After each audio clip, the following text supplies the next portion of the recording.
Well, hello there, and welcome once again. It's the 17th of August 2021. It's just after 8 in the morning here in the UK. Grey skies again. It's quite cool though, which is lovely. And so that augurs well for a little wander again today. Before I get into chatting, I just thought today that I've got the cover for the next book to colour in digitally, so I'm not in the mood for much colouring in to begin with this morning. So the Entangled Art colouring in project that's on the go is to one side for today. But I just want to show you some bits and bobs in my sketchbooks, and you'll recognise this one if you've been here before. And that one, and this one, and that one, and that one, and this one, which I still haven't done much more work. I have done some more work on this one, adding colour. It's interesting, shall we say, to do this. I'm using the Garbatello pencils from Stabilo, which are actually really quite affordable in comparison to others, and sort of like not so expensive compared to some others. But they're really interesting because they're water soluble, a bit like the Graphy tints. I say a bit, but what I've discovered I like doing with these on paper is to add the colour, to blend it out with a paper stump or tortillon, and then use water to spread the colour out. And that seems to give me a much smoother finish than just colour on its own, where it can be a bit, if you can see here where I've put the chalk down, it tends to be quite heavy, and the water doesn't shift that, but the tortillon will. And once I've wet it, I don't think it shifts at all. This was a really interesting experiment yesterday, and I don't know where the idea came from. It may be that I've been watching YouTube videos on all kinds of stuff, arty and not arty actually, and particularly keeping up with the volcano in Iceland, checking a couple of times a day to see what's going on. Love a bit of lava and eruption, and occasionally I've even gone to sleep listening to the rumbling of the eruption, which has been really quite nice and soothing in a strange kind of way. It's a bit like thunder. Anyway, this is a drawing that I did with, I'm not entirely sure whether it was the Unipin or Uniball eye pens, or whether I don't think it was the Tomo Fudenisuke's. It could have been actually, but I'd coloured the paper with distress inks, and this looks like I peeled paint perhaps, and some, I think it's faded jeans, and there's some other colour going on in the background, which I'm not sure what it is. But forest moss just around the edge, just slightly, is it? Yeah, or shabby shutters, is it? Some greens and a bit of blue, basically. And yesterday, while I was having something to drink before I went out for a walk, I thought, right, oh no, I was waiting for the time of the day to get past midday, so that the sun was lower in the sky, so that the light wouldn't be quite so bright and perhaps wouldn't affect my skin so badly. I've yet to see what the damage is. I haven't really looked in a mirror yet today. But yes, I did wear sunblock. Doesn't matter. Still seems to upset my skin. Anyway, so I'd done the drawing, and I thought, I want to see what will happen if I use alcohol markers. And I've got a set of Copic shells, and so I dug out some greens, I think mignonette and light spring green or pale spring green for the little circles. Wasn't so happy with that in some ways, but I know what I can do to alter it, to bring it more into line perhaps. But then I thought, right, let's use some greys for the rest of it, and I used a cool grey number 5 and 3 and a blender pen, and I'm so pleased with this. It looks like metal. And I did use a cool grey, because I found I had a cool grey number 1, and I used that to put just some shadow around it, which is very, very pale. But I really enjoyed doing this. I don't use alcohol markers enough, and I have a set of all colours of chows, and I've got a full set of chameleon pens with their colour tops. They're all fussy and fiddly, but then what art's product isn't fussy and fiddly in its own way? I get frustrated sometimes with having to swap things back and forth. And of course with alcohol markers, if you want them to blend smoothly, you need to work with them while they're still wet, or while the paper's still wet with them. And if you let it dry, you're not going to be able to blend them easily. And what they call a blender pen really is for pushing colour away. It doesn't really blend, or for creating texture in colour. But I use it to wet the paper before putting colour down, because that means that the colours will then blend a lot easier on the paper. Just a hint on the tip. I don't think I have anything else much in here. Oh yeah, I've started drawing this one. So, but there's one I want to go back to, which is underneath this big sheet of paper. See, on this, the excuse me, the alcohol ink does come through the back a bit, but there's nothing on the paper underneath, but I'm keeping it there just in case. And this was a drawing that I did where I'd started shading with ballpoint pens, and on the screen it doesn't look as colourful as it is here, but I'd added ballpoint pens, and so I thought, right, I'll try.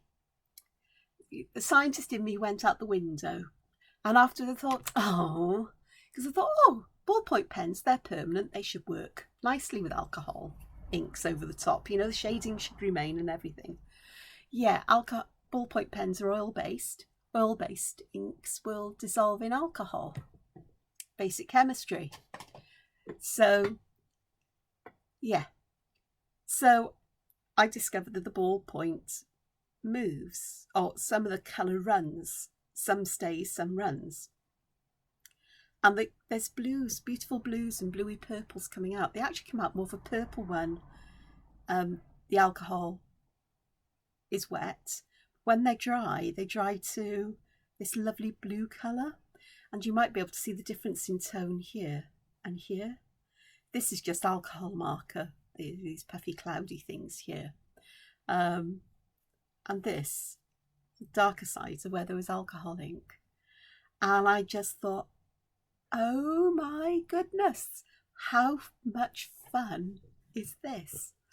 So I've been using a colourless marker to spread the colour and get the shading going on. It doesn't move that far and it doesn't stain the tip of the marker. Or if it does, it doesn't affect the ink that comes out, which is fine by me.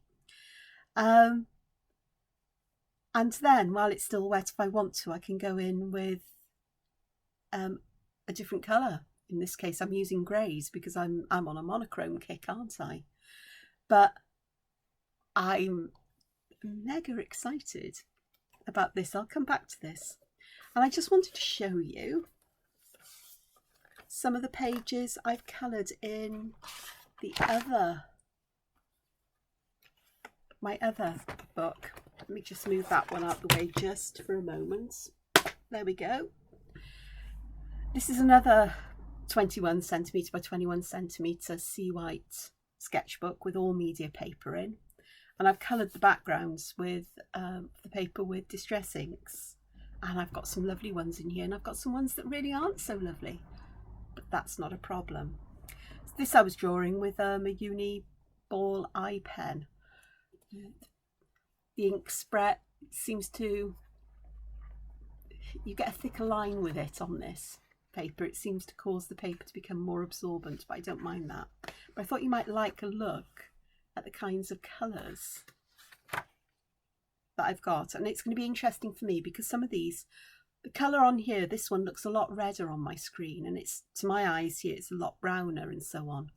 So however my camera works, the colours it's picking up, it's just not picking up as I would see it with my eyes, or you would, but you get an idea. There's a lovely distressed feeling. This one not so much, it's quite monochrome to my eyes, but that's fine. These two I absolutely love. There's hints of pinks or reds in there. Don't ask me what they were now, because I was at an online meeting when I was doing this, so I was paying attention to that, and working more with colours, sort of like intuitively rather than overthinking it, because yeah, you can do things like that online, and you know, it's fine. So I'm really pleased with those. This one I like as well. I like that one. You know, the pinker warmer tones next to something that's perhaps a bit cooler. And some others. I love the way that you get a darker edge around the page. It frames the page and the work for me, which I like. And I really do like this grungy, distressed look. Even when things have smeared, it's fine. It's not a problem. This is really nice because I like it. This is aged mahogany around the edge. I really like aged mahogany. I haven't really got a dark edge on the other page. It's nice, but it's a bit, I prefer this. Different greens in there and hints of blue as well. Just really nice. It's pale and pastel soft. I have added some, I think I used pumice stone there. Possibly. Or it could have been something else. Don't know for sure. This is nice with the blues and the orangey yellows. Again, I tend to favour things that are sort of like on the complementary side. So yellow and blue are complementary colours, but it's not a bright blue. They're toned down colours, so they're not so in your face, but they work nicely. These are really mucky, and I'm not really sure whether I like them or not, but it's fine. It works, kind of. It's another one of those ones I really like with the aged mahogany and blues and greens and things there. This one's very grungy and dirty looking, but they all work. And that's what I created in about, well, less than an hour really. So it doesn't take long to do these, which is perhaps why I don't need to stress about trying to get them to just fold that back, to get them to scanned in digitally. There we are, that's what I was saying. So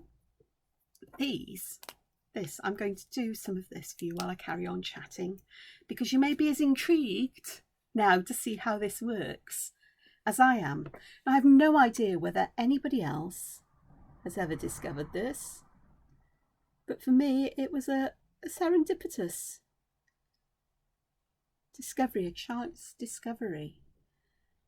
And I'm going to do some tests, most probably later on today, with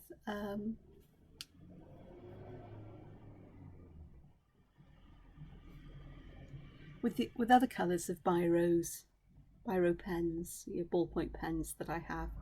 Look at that, me doing it the other way around, but it should work all the same.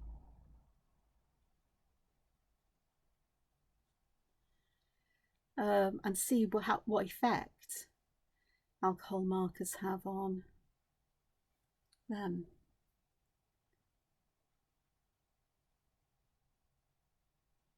This is the first time I think I've ever been really chuffed working with alcohol markers and have found a way to add shadow and highlight with them. I really do get very vexed with different media of colouring, if you hadn't noticed. It's one of my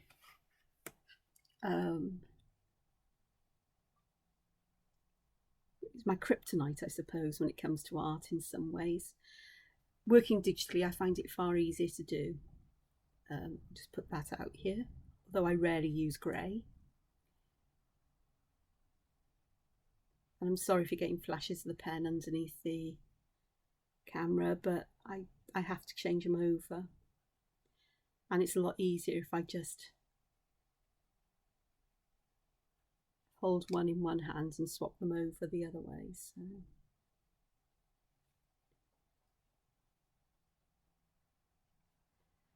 So I'm really quite chuffed with what I've discovered.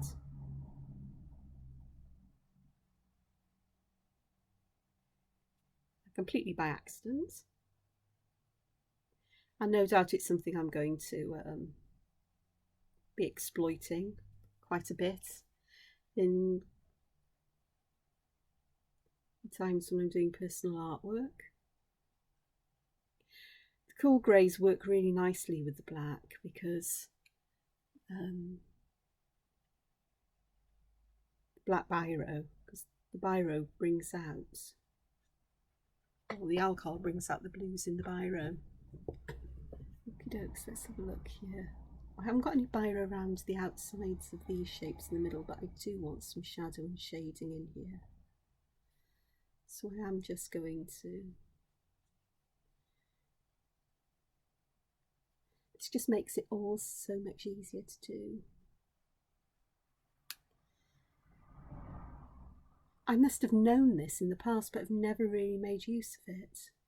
So it's welled up from somewhere inside my head, the idea of using the colourless blender to moisten the paper, because I do like those sharp, the sharp contrast between dark and light.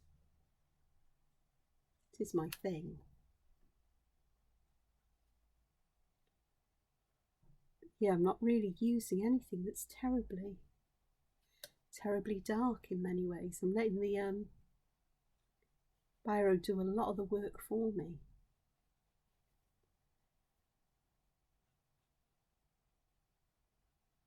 But this light grey just adds to it. And I don't know if you can see how this is working. I'm hoping you can. So I need to work, I'm going to work my way out. Let's have a look. Up here would be quite nice. I was also interested to see how this would work because I've spent some time this morning. Yes, it's only just after 8 o'clock in the morning and I've been drawing for a couple of hours. I've been awake for a couple of hours anyway, and I've been getting some art done. The other thing I like about this quite a lot is that although some of the colour of the ballpoint pen moves, the texture of the lines remains.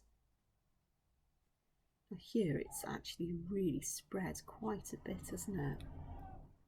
Into there, but that's okay, I'll work with that.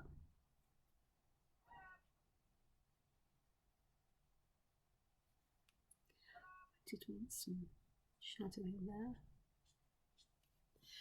I can still see where the lines of the ballpoint pen are, where I added them, and that is also a rather lovely and serendipitous kind of thing. I'm using that word serendipity a lot because it's completely, it's an almost chance happening.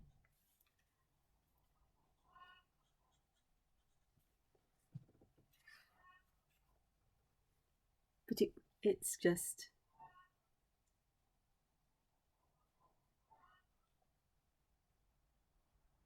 so much fun.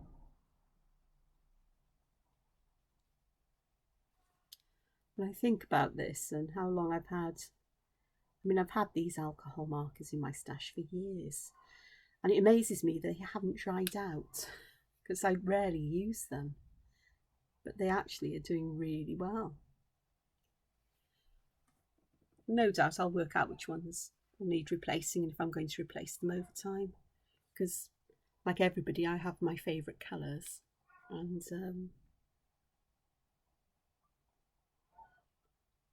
you can see how it's, I'm not sure whether you will pick it up, but this is purple when I add the alcohol, but it does dry back to this lovely blue. There is a scientific explanation for that, but don't ask me what it is, because my brain isn't working on science much.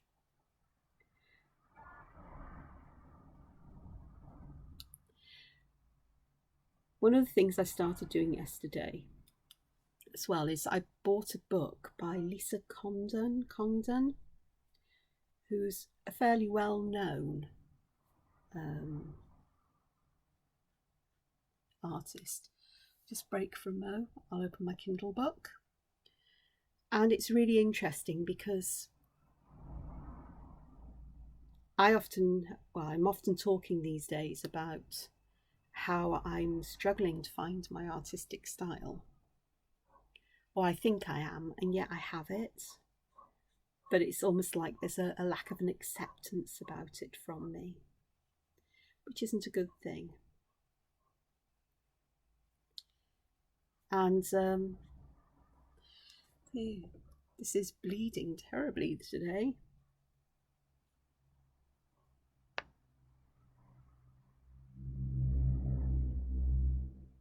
Always ways to work with such things, though.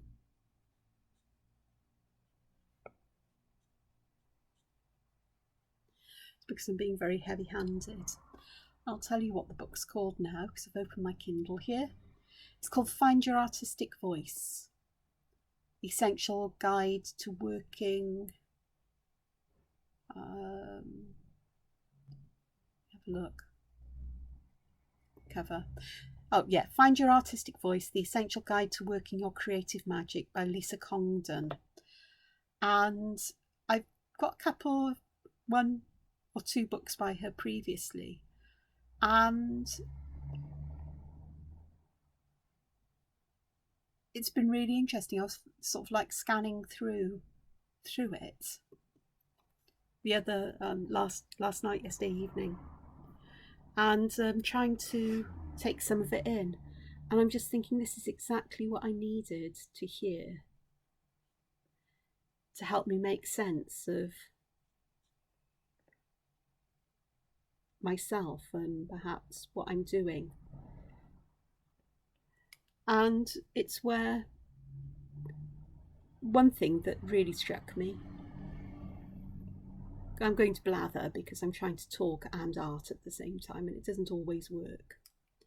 But one thing that struck me from the book was that what your style is made up from, and working on what art is to you. And my art isn't about speaking to any great purpose or commentary in life. It's not about making a statement about the state of the world or anything political, environmental, or anything else really. But it does represent things that fascinate me, that go on inside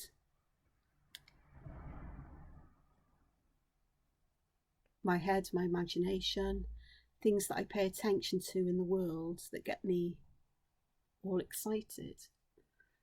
To recreate art in my own artistic way, in my entangled art style.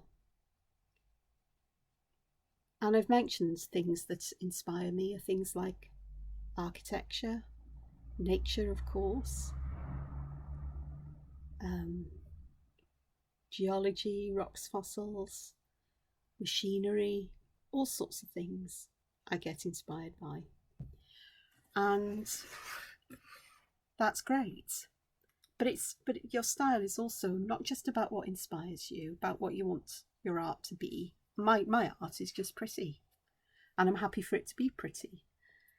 But it's a record of things that interest me. It's things to do with how I use art for helping to manage my emotions, my emotional weather. And on days when my emotional weather is particularly stormy, art is a port of peace and calm. It's almost like a lighthouse that guides me back to a safe harbour. And it allows me to gently process whatever's going on. And I may or may not be aware of that processing and what it is. But it also gives me that safe space, safe time to allow that to happen. So part of my art is for that purpose.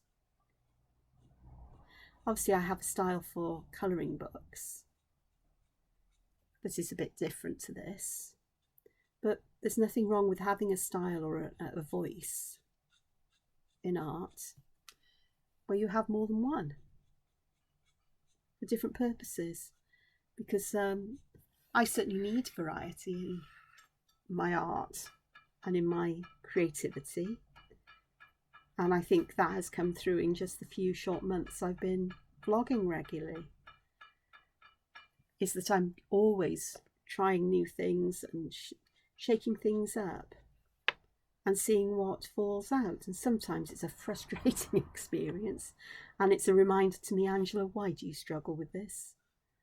And I struggle because I'd like to be able to do better at it. But there's also other things, like particular things you include in your drawings on a regular basis. So, or the way that you work with texture and pattern and the various motifs.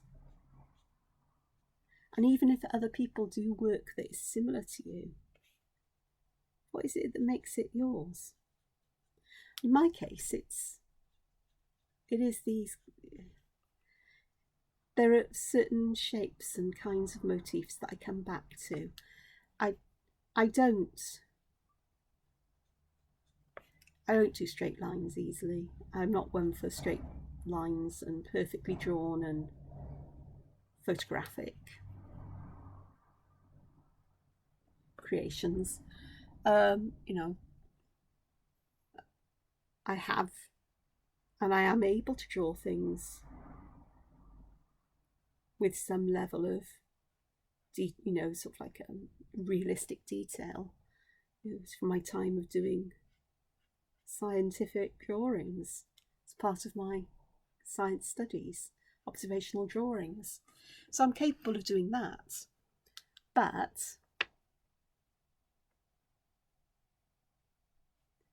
there's more than just that. I like detail in my drawings, but it's not about realistic detail. Not for me. Not now, necessarily.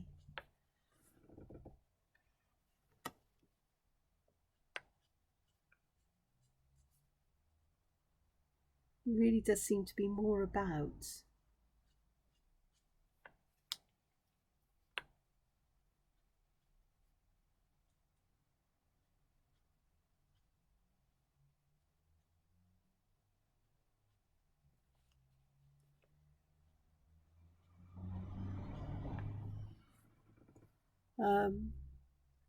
using line and shape and thickness of line and patterns and textures to add layers and depths.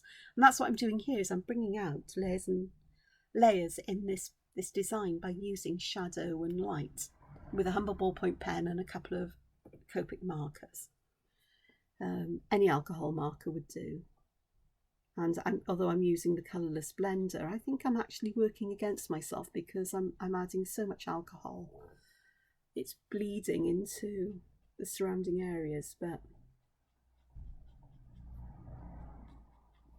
this is something that I need to learn about and work out the best way of doing this. And it may be that it's the middle bits where I don't want so much colour that gets the colourless blender. Just to have to blend colours and the inks out, but anyway, so it was a really interesting book to read. And one of the other things that came out is that it was talking about skills, and that to be skilled as an artist used to mean going to, you know, art school, art college, university, and study for years and years and years, and to develop your skills in the time when art was accepted as being producing wonderful portraiture and landscapes that are realistic, and people still do that today. And I'm not denigrating it at all. I think they're fantastic skills to have, and I admire the work of plenty of artists who do this.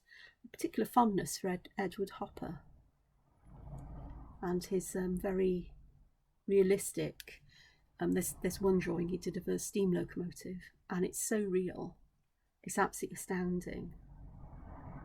And I do love it very much. But for me,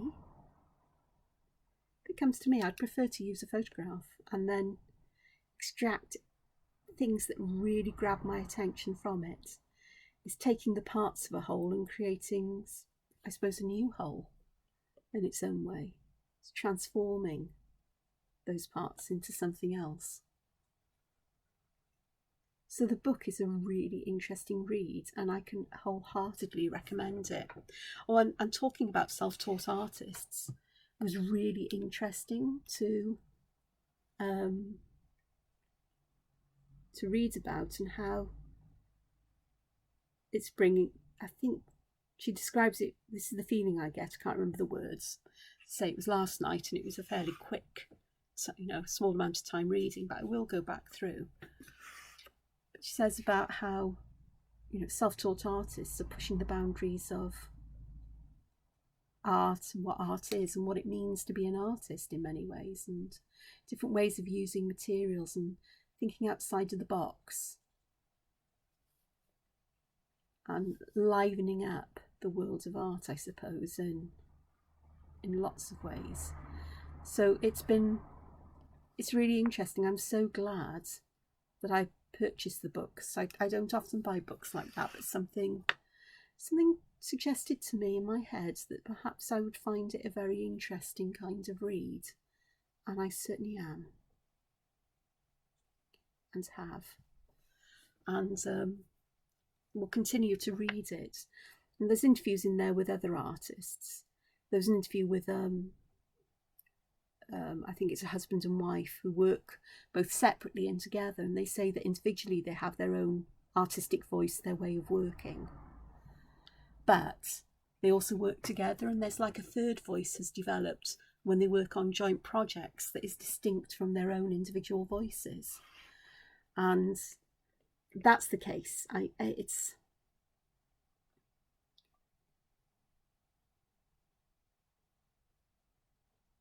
I've noticed this kind of, something has just clicked in my head, is that if I'm chatting with people and bouncing ideas off people, then what is generated is something that is quite funny. It's got statements in it, words in it, and so on. And I create cartoons, almost pictures that are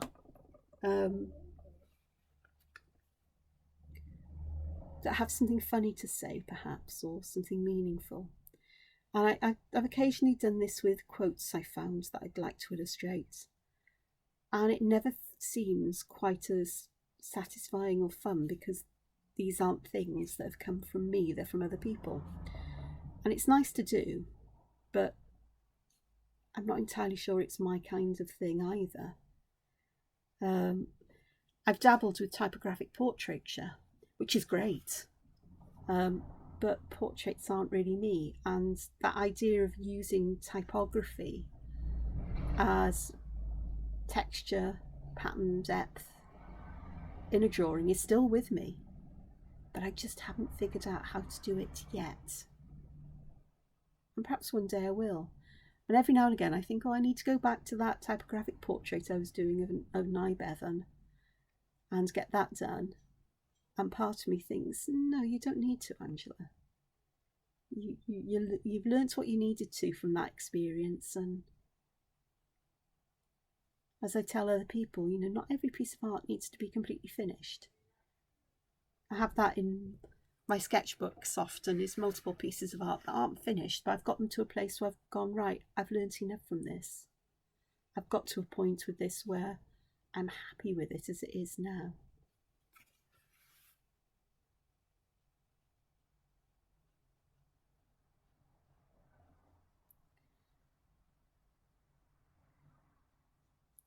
So as I read, I'll try and keep notes and do a bit of a more coherent chat about what I'm learning from the book, in the hopes that it may help you.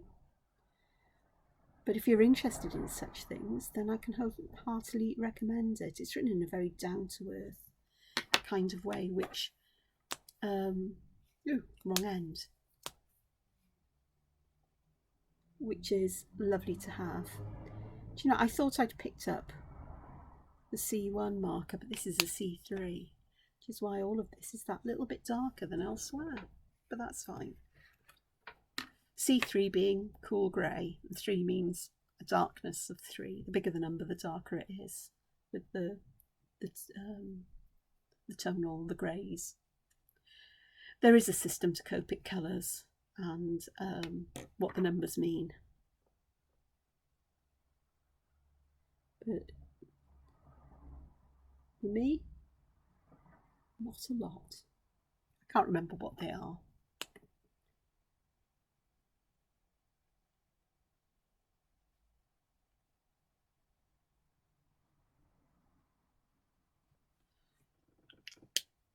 I think this will be absolutely lovely, and these will be lovely if I use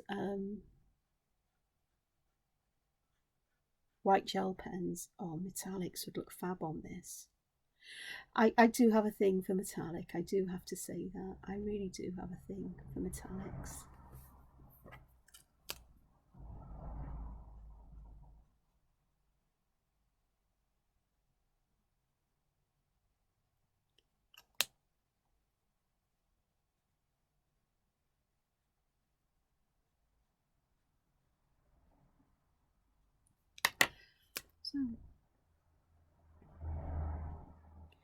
So today, for a fair part of the day, I'm going to be focusing on getting colour added to the cover for the next book, so I could say that is done and dusted. And then I will need to turn my attention to another project that I've been putting off for a little bit. This is a pain when I get things overly wet, but I'm going to leave this here because I've whittled on today for quite a bit. But I just wanted to share this with you and hope that it will inspire you, that sometimes you try things out expecting one thing, something else happens, and you think, wow, I really like this. And I do. And I like using the alcohol markers, and I like the way I get this metallic feeling going on. So it's going to be interesting. I really am going to, my fingers are twitching to go and play with the other coloured ball pens I've got, biros, and I have quite a few of them. But not today. Well, not now, because I'm going to turn my attention to work. And it's another entangled colouring in progress, but yeah, I'll come back to this one. Whether I'll do any more on the camera, I don't know, but if you want to see more of this being changed, let me know below. I will return to the other one, but not tomorrow, because tomorrow I'll be drawing the template for this week for the Angela Porter's colouring book fans, so that'll be tomorrow's video, and it must probably be a time lapse. There may be a voiceover, which could be a perfect time for me to share little gems of wisdom from Lisa's book. But anyway, so I'm going to leave you here. I'm going to say thank you so much for joining me. If you stuck with me through to the end, that's fantastic. And I hope to see you back here. Whatever else you may do today, please take time to be creative and look after yourselves. Bye-bye for now. Bye.